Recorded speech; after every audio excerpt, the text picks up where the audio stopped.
Hello students, नमस्कार। जेके online study में आप सभी का स्वागत है। आज की क्लास में हम वैल्यू एडेड मेथड, जिसे हम प्रोडक्शन मेथड या प्रोडक्ट मेथड भी कहते हैं, उसके कुछ न्यूमेरिकल क्वेश्चंस को देखेंगे जो कि बोर्ड में डायरेक्टली या इनडायरेक्टली पूछे गए हैं। और इन क्वेश्चन की हेल्प से आप जो है वैल्यू एडेड मेथड के और क्वेश्चंस को भी सॉल्व कर सकते हैं।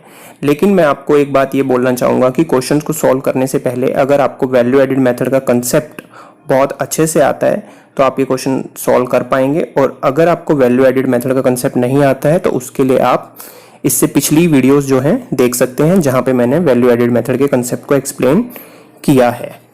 चलिए क्वेश्चन स्टार्ट करते हैं।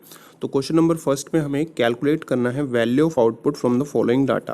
तो इसमें आपको 6 पॉइंट गिवन है, जिसमें पहला पॉइंट है सब्सिडी आपको दे रखी है 10। ये अमाउंट जो है लाख, करोड़ या कुछ किसी में भी हो सकता है, तो आप इसको 10 लाख मान लीजिए।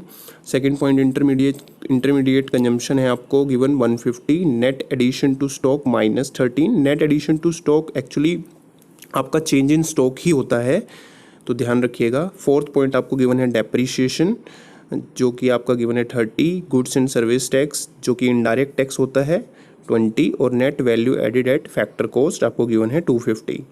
तो सबसे पहले इस क्वेश्चन में हम वैल्यू एडेड का फॉर्मूला लिख लेंगे। तो वैल्यू एडेड का फॉर्मूला क्या होता है? Value of output minus IC. और इसमें आपको ध्यान रखना है वैल्यू ऑफ आउटपुट निकालना है। तो वैल्यू ऑफ आउटपुट को एक्स मानने की जरूरत नहीं है। तो वैल्यू एडेड क्या होता है आप पहले स्टेप में देख सकते हैं। वैल्यू एडेड होता है हमारा GVA at MP। Value of output को एज इट इज़ लिखा गया है और IC भी लिख दिया गया है। GVA एट MP हमने नेक्स्ट स्टेप में फिर से सेम लिख दिया, वैल्यू ऑफ आउटपुट भी सेम लिख दिया, और IC की वैल्यू क्वेश्चन में गिवन है, देखिए 150, वो हमने पुट कर दी। तो आप देख सकते हैं कि यहाँ से हमें दो वैल्यू जो है वो मिसिंग है, GVA एट MP और वैल्यू ऑफ आउटपुट। तो आप क्या करेंगे, आप ये देखेंगे क्वेश्चन में कि हमें कौन सा एग्रीगेट जो है वो नेशनल इनकम का गिवन है, जिसकी हेल्प से हम GVA एट MP निकाल सकते हैं। तो आप देखेंगे क्वेश्चन में कि 6 पॉइंट जो आपको गिवन है वो है net value added FC, net value added at FC, और इसकी हेल्प से आप gross value added at MP निकाल सकते हैं नेशनल इनकम के बेसिक फॉर्मूलाज का यूज़ करके। तो नेट से जब आपको ग्रोस पे जाना है तो आप डेप्रिशिएशन प्लस करेंगे, और फैक्टर कॉस्ट से NV at FC, factor cost से जब आपको मार्केट प्राइस पे जाना है तो आप NIT प्लस करते हैं। तो ये एडजस्टमेंट करने के बाद आपको GVA एट MP मिल जाएगा। तो net value added at factor cost question में कितना गिवन है 250, डेप्रिशिएशन क्वेश्चन में कितना गिवन है 30, और NIT क्या होता है उसको हम खोलेंगे IT माइनस सब्सिडी। और यहाँ ध्यान रखिएगा इनडायरेक्ट टैक्स जो है वो GST होता है, तो हमने GST की वैल्यू पुट कर दी 20, और सब्सिडी आपको फर्स्ट पॉइंट में गिवन है 10। तो इसको एडजस्ट करने के बाद आपकी ओवरऑल वैल्यू आ जाती है 290, और मैंने नोट में भी लिख दिया है GST is an indirect tax. तो आपको अब उसी में आप देख सकते हैं कि GVA एट MP जो है आपका 290 आ गया है। तो आप पुरानी वाली इक्वेशन में GVA एट MP को पुट कर देंगे, वैल्यू ऑफ आउटपुट को आप एज इट इज़ लिखेंगे, और 150 पहले से ही था तो 150 जो है वो लेफ्ट हैंड साइड चला जाएगा और 290 में ऐड हो जाएगा, और इस तरह हमारे को वैल्यू ऑफ आउटपुट की वैल्यू मिल जाएगी, जो कि हमारी आती है 440 लाख। नेक्स्ट क्वेश्चन देखते हैं। इसमें हमें निकालना है calculate sales from the following data. आपको 6 पॉइंट्स गिवन है। फर्स्ट पॉइंट है net value added at factor cost, यानी NVA एट FC, जो कि गिवन है आपको 300। ये अमाउंट आप लाख में ही कंसिडर कीजिएगा। सेकंड पॉइंट गिवन है आपको नेट एडिशन टू स्टॉक, जिसे हम चेंज इन स्टॉक भी कहते हैं, जो कि गिवन है आपको -20। Third point is GST 30, depreciation 10, intermediate consumption 100, और लास्ट पॉइंट गिवन है आपको सब्सिडी 5। तो आपको डाटा से समझ में आ गया होगा कि ये क्वेश्चन जो है वो वैल्यू एडेड मेथड का क्वेश्चन है। तो इसमें सबसे पहले हम वैल्यू एडेड का फॉर्मूला लगाएंगे, जो कि होता है value added is equals to value of output minus IC। तो आप इसमें वैल्यू एडेड को लेफ्ट हैंड साइड किससे डिनोट करते हैं वो लिख लेंगे। वैल्यू एडेड को हम डिनोट करते हैं gross value added at MP, या यूँ भी कह सकते हैं कि वैल्यू एडेड से क्या निकल कर आता है। तो क्या निकलता है GVA एट MP, और वैल्यू ऑफ आउटपुट को आप खोल लेंगे जैसा कि उसमें दिखाया गया है, sales plus change in stock, ये वैल्यू ऑफ आउटपुट होता है, और IC को एज इट इज़ लिख देंगे। तो GVA एट MP को लेफ्ट हैंड साइड में हमने ऐसे ही लिख दिया, क्योंकि हमें ये निकालना है, सेल्स हमें निकालनी है, नहीं पता है। चेंज इन स्टॉक आपको क्वेश्चन में गिवन है -20, और IC आपको गिवन है -100। तो -20 और -100 ऐड हो जाएंगे, और साइन माइनस का आ जाएगा -120, सेल्स एज इट इज़ आ जाएगी, और GVA एट MP भी left hand side as it is आ जाएगा।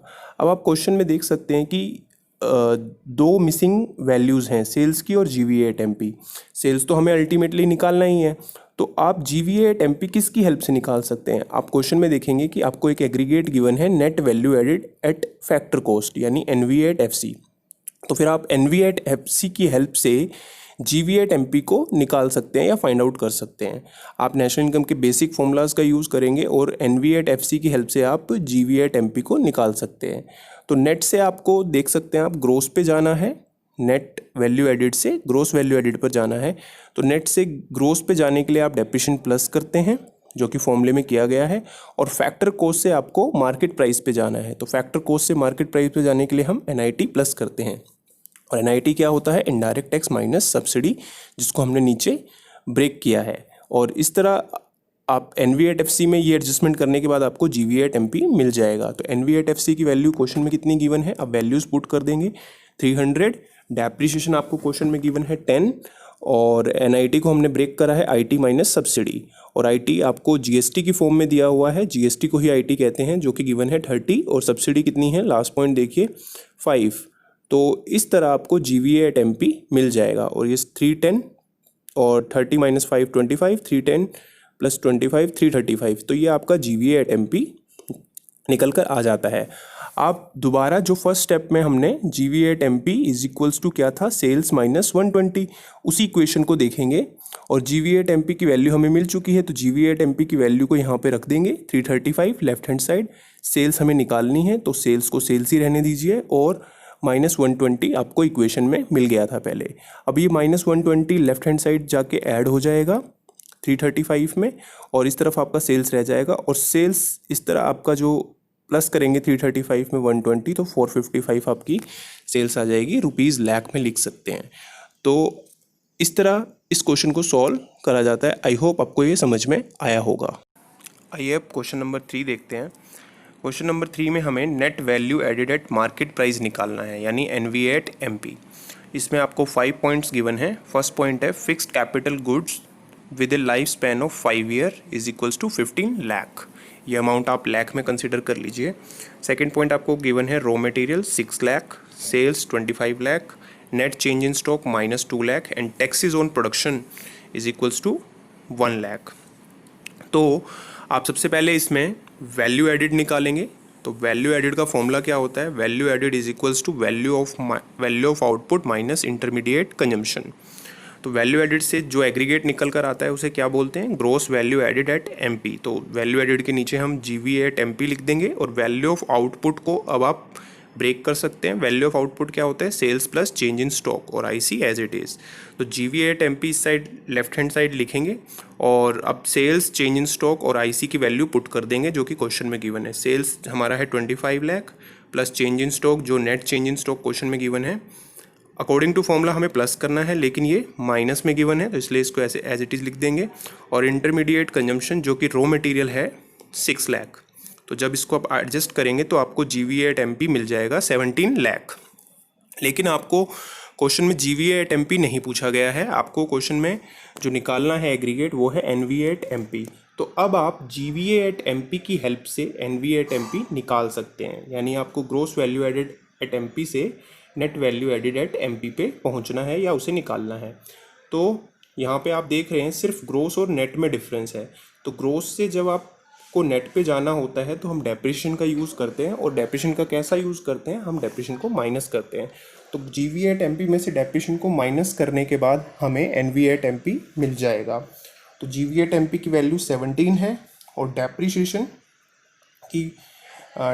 जो है हमारा 3 लाख है, जो मैंने भी नीचे दिखाया है कि इसकी कैलकुलेशन कैसे करेंगे। तो GVA@MP में से डेप्रिसिएशन माइनस करने के बाद आपको NVA@MP मिल जाएगा, जो कि क्वेश्चन में पूछा गया है। तो आपको इस क्वेश्चन में एक खास बात यही है कि डेप्रिसिएशन कैसे निकाला जाए, जो कि आप अकाउंट में भी पढ़ते हैं। आप फिक्स्ड कैपिटल, जो कि आपकी गुड है, फिक्स्ड कैपिटल लाइक आप ट्रीट कर सकते हैं मशीनरी, तो उसकी जो कॉस्ट है जो गिवन है आपको 15 लाख, और उसकी लाइफ कितनी है 5 ईयर्स। तो 15 लाख कॉस्ट को आप नंबर ऑफ ईयर या लाइफ स्पैन से डिवाइड कर दीजिए, आपका डेप्रिसिएशन का अमाउंट आ जाएगा, जैसे आप अकाउंट्स में यूज़ करते हैं स्ट्रेट लाइन मेथड में। तो इस तरह आप डेप्रिसिएशन की कैलकुलेशन कर सकते हैं, और ये इसका आंसर है। क्वेश्चन नंबर 4 देखते हैं। इसमें हमें निकालना है net value added at factor cost यानी एनवीए एट एफसी, और ये अमाउंट आपको करोड़ में गिवन है। तो इसमें 9 पॉइंट्स आपको गिवन है। फर्स्ट पॉइंट है total sales 1000 crore, decrease in stock 70। Decrease in stock actually में चेंज इन स्टॉक ही होता है, पर इसका अमाउंट हम नेगेटिव लेंगे। अगर आपको क्वेश्चन में इंक्रीज इन स्टॉक लिखा हो वो भी चेंज इन स्टॉक होता है, पर वो पॉजिटिव होता है। थर्ड पॉइंट गिवन है आपको प्रोडक्शन फॉर सेल्फ कंजम्पशन 120, और फोर्थ पॉइंट गिवन है purchase of raw material 300, exports की वैल्यू है 150, electricity charges 50, income tax 20, excise duty indirect tax ही होता है 70, और सब्सिडी का अमाउंट आपको गिवन है 40। तो आपको इसमें net value added at factor cost निकालना है। तो सबसे पहले आप वैल्यू एडेड मेथड की हेल्प से वैल्यू एडेड का फॉर्मूला लगाकर वैल्यू एडेड निकाल लेंगे। तो वैल्यू एडेड का फॉर्मूला क्या होता है? Value of output minus intermediate consumption. तो वैल्यू एडेड से जो एग्रीगेट निकलता है वो होता है GVA at MP।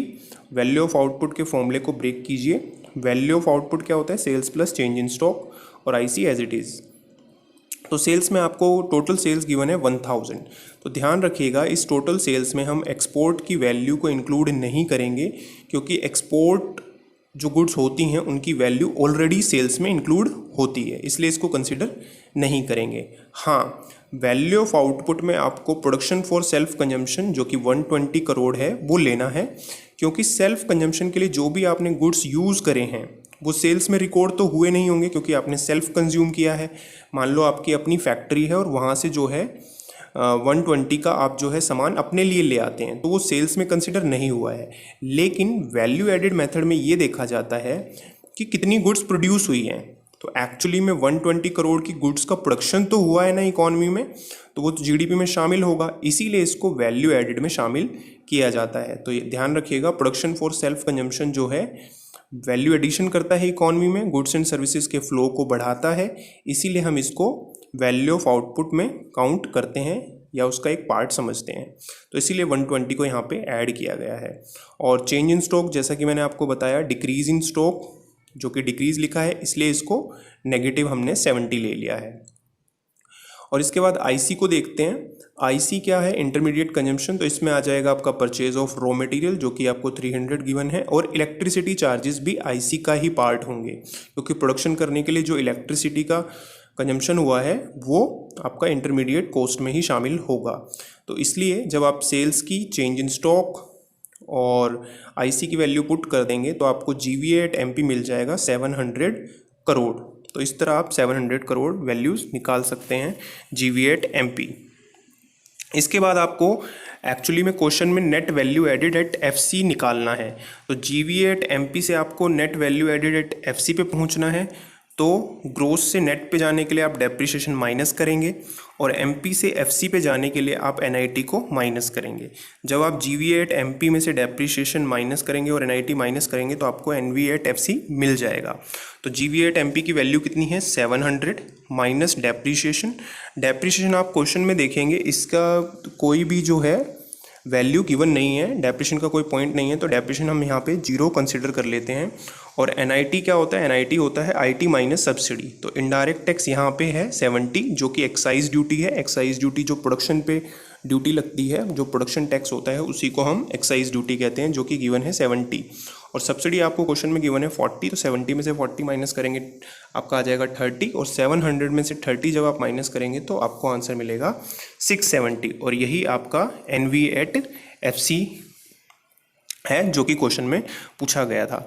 I hope आपको ये क्लास समझ में आई होगी। इसमें हमने 4 डिफरेंट क्वेश्चन करे जो डायरेक्टली इनडायरेक्टली बोर्ड में पूछे जाते हैं, और फिर भी अगर आपको कोई पॉइंट समझ में नहीं आया है, कोई स्टेप समझ में नहीं आया है, तो आप अपनी क्वेरी को जो है वो कमेंट में पूछ सकते हैं, और इसके अलावा अगर आप कोई क्वेश्चन भी पूछना चाहते हैं तो वो भी पूछ सकते हैं।